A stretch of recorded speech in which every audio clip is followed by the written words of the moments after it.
Hi, everybody. Welcome to my homestead and welcome to my channel. This is going to be comments episode 24. If you haven't already, please make sure to subscribe, like this video. If you end up liking it, hit the notification bell, leave more comments, and we'll do more episodes just like this one. All right, so we're going to continue on. I just finished doing comments episode 23. And now we're going to move on.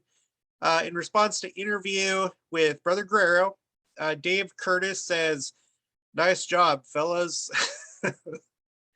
Thank you. I'm glad that you enjoyed it. In response to the same video, Jeremy Wilkins says, we have to remember that Russia and China will set foot on this land, that war has to happen. A lot of things the Lord has said will happen during that. I will tell you, I'm in that realm. As for time, I would put it in bold letters that is coming very soon. Okay. I'm not sure where you get the Russia and China. I know there's been a lot of people outside the church. I don't know about inside the church that try to identify countries that would be involved in certain events in the last days. So I'm assuming that that's what you're referring to. I don't know, but yeah, I would agree. It is very, very soon. In response to Kirtland Temple for sale, Jackson County Temple lot, Angel Ortiz says, I hope the LDS Church doesn't acquire it, with an emoji like this. Well, I'm sorry you feel that way. I guess we'll see what happens. In response to my interview with The Last Dispensation, Golden Cross says, good day, brothers. I know you are LDS. I'm not here to troll. As for me, I'm a non-denominational Christian. Have you studied much of Paul's writings in regards to the dispensation? Also, what Paul wrote as what the gospel is. Thank you for your time. Would love to chat. Have a great day. Well, I mean, nothing really sticks out to me right now. I guess I'd have to go back and read it, but no, I don't think I have too much to comment on that. But if you have anything that you'd like to bring up specifically, let me know. I did get your email because you sent me an email because I said you should join me on Zoom, but not everybody's cool with that. So, and that's what you sent an email. I haven't responded yet. It's hard for me to respond to emails. I have a lot of stuff going on. I will respond at some point, but you and I think Bob D both sent emails, and I'll try and get to that when I can. In response to my interview with Betty Horn, she says, I remember the name of the hymns. I sang Abide With Me on the tape, and my favorite hymn is On This Day of Joy and Gladness. I'm sure I would recognize it if I heard it. The On This Day of Joy and Gladness. I know Abide With Me. Everybody knows Abide With Me. But okay, cool. So that's her favorite hymn. In response to that same video, EJ says, I had a relative a few years ago say that they had to go through all those extensive tests and auditions. In case you didn't watch the video, we were talking about how she made the Tabernacle Choir. Sounded way too competitive and over the top for the most humble folks who would just love to sing and praise God. I've known several people personally who have been in the choir. I like to find them each conference on the broadcast of the choir when they sing. Smiley face. Yeah, well, I mean, the Tabernacle Choir is something a little bit different. Everyone can sing whenever they want to, right? We do it every Sunday at church. So, you can definitely sing whenever you want without any permission, but they have to accept the best of the best for the Tabernacle Choir. It's basically the church choir, so they've got to accept only the best of the best. And Betty Horn was. She didn't get to sing with them, but she did make it. But due to some unfortunate circumstances, she wasn't able to actually participate. In response to the same video, artist 1Q1 Psalms JC says, Betty Horn, the words you say about music being a prayer is so refreshing to hear. Yeah, I agree. And then Betty Horn says in a separate comment, This was enjoyable. Anytime you'd like to do this again, I'm game. Thanks so much. Yeah, we'll probably do it again sometime in the future. For anybody else that's watching, if you would like to come on, email me and we'll set up a time. The email is my.christian.homestead@gmail.com. And you can also find it in the About tab on the main screen for my channel. So I'm down for talking to anybody. I'd like to get a good variety of people on this channel. I think that we all have a lot to say and a lot to learn from each other. In response to the same video, Allison Bach says, "What a delight. Enjoyed all the topics and Sister Horn's insights. Many blessings." Thanks for the comment. In response to Kirtland Temple for sale, Jackson County Temple lot, Angel Ortiz says, "Bad news. The temple lot is not for sale. LDS abandoned it and the Community of Christ purchased it back and restored it to its glory. But like everything else, it's all about money in the LDS church." Well, I would definitely have to agree with that. I'm familiar with all the anti, points, but, and obviously it sounds like you fall in that camp, but we'll see what happens.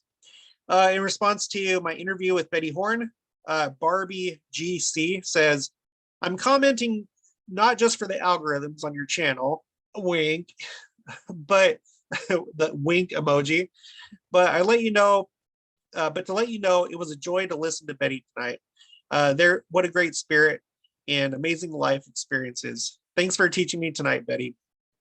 And I think Betty is too, or I think Betty as well. Gosh, can I talk? Like, can I express myself tonight without sounding like an idiot? In response to the same video, Mia Martin says, "Betty means oath to God or satisfaction to God. A horn is also a trumpet blown at Jewish festivals and written about in Revelation." Yeah, I do think that names have significance, probably to all of us. I really do, and I've kind of looked at that. I'm not going to put a whole lot of, I'm going to take it kind of with a grain of salt, but I think that names do have meaning, even the names that were given in this life by our family, our parents. So it's some stuff to think about. She also says, "After Jesus was born, the angels sang, 'Glory to God in the highest, and on earth, peace, goodwill toward men.' Luke 2:14. She also says, "Why isn't anyone mentioning the palatable or I don't know. Why isn't anyone mentioning the palatable concern of our leaders on our leaders' faces when they talk to us during General Conference? Many of them looked like they were on the verge of crying, while their faces exuded pure love." Heart. Yeah, well, I would agree. They definitely seem concerned. Yeah, I would agree with that. Okay, in response to Revelation 12, the woman, the child, the wilderness, J. Hemlock Greenwood says, "Yeshua told me that his wife is the high priestess that lives down the road, that quote, lives down the road, in parentheses, arriving in the future." So I'm guessing that you're talking about the Revelation 12 woman. She is the Revelation. Oh yeah, say the next sentence. She is the Revelation 12 woman. Solo Lamb's wife. She is the female witness. 2 births with twin theme. 1 birth is spiritual, Yeshua and her child, man-child. The other birth is the metaphysical birth plane. The sons and daughters of God. If you like scriptures and spiritual writings for your understanding, take a read. I appreciate you sharing that with me. Now, I do take the stand. I'm a member of the Church of Jesus Christ of Latter-day Saints, so we kind of have our own interpretation of that. But I guess even within our church, there's certain people that interpret it different ways. But as far as what I can tell, my church's official standing on that is that it refers to a concept that we believe called the Great Apostasy, where after Christ was crucified and after they killed all the apostles, basically the church, the authority was taken off the earth, and there was a great apostasy. So we still had Christianity, which has done a lot of good, but that's the whole point of my church, is that it's been brought back, starting with the prophet Joseph Smith. But I do appreciate your thoughts on this, and it is something to think about. Thank you so much. In response to part one, why you should join the military, Darlena Pagan says, God bless you and your wife on your anniversary. Happy anniversary. Sister Darlena, LDS missionary and minister. Nathan's mom. Okay, so Nathan, your mom is commenting on my channel. Just kidding. Thank you so much. Yeah, it just so happens that our anniversary happens on Veterans Day. So it's perfect because usually we can go out to eat and get some discounts. Like we went to Freddy's, and the veteran gets a free combo meal. Well, it's just the number one, but it was good enough for me. I like Freddy's. In response to 2 new calves, Betty Horn says, "Aw," and then she says in a separate comment, I have good friends who raised goat okay, I have a good friend who raises goats. The problem with goats is keeping them in. I know all about that. That's what we initially started with, because I was under the impression, okay, let's start small. I want to have, animals. We're going to have chickens, obviously, but we need to have we need to have some. So we started with goats because we thought that would be easier, or how we should start. And yeah, they are Houdinis. I couldn't believe how many times we would figure out how they got out. We would fix that problem, and then they would find another way to get out. It was crazy. It was a pain in the neck. Anyway, she continues, they are Houdinis and look for ways to get out. Yeah. It's especially difficult with billy goats.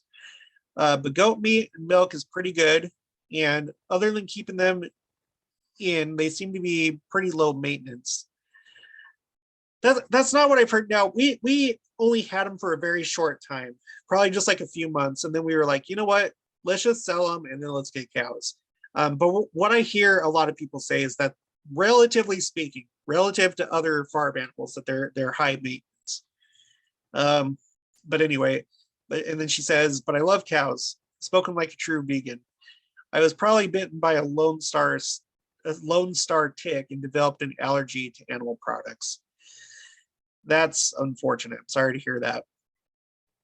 In response to the same video, Golden Cross says, good day to you. Congrats on your new calves. I sent your email. Did you get it? Thank you. I did get it. Again, I don't know exactly when I'm going to respond, because emails are they're harder for me to get to. It's easier just to respond to people through episodes like this, but I'll take a look, but it may be just a little while. I have another email I need to respond to, so I appreciate your patience. That is the last comment on this comments episode. Right now I have planned to talk with Troy Abels later today. We're going to do another interview together. So that should be coming out later tonight. He needs to do it later in the evening. So we're probably actually we're gonna do the interview at about 9 o'clock Central Time, and then talk for probably about an hour. And then after that, it's not going to be live. After that, then we'll upload it to YouTube. Well, I don't know if he wants to schedule it for a later time. That's what he did last time. Or we may just put it out right away. We'll see how it goes. But anyway, that is it. If you haven't already, please make sure to subscribe, like this video. If you liked it, hit the notification bell, leave more comments, and we'll do more episodes just like this. And I'll talk to you guys later.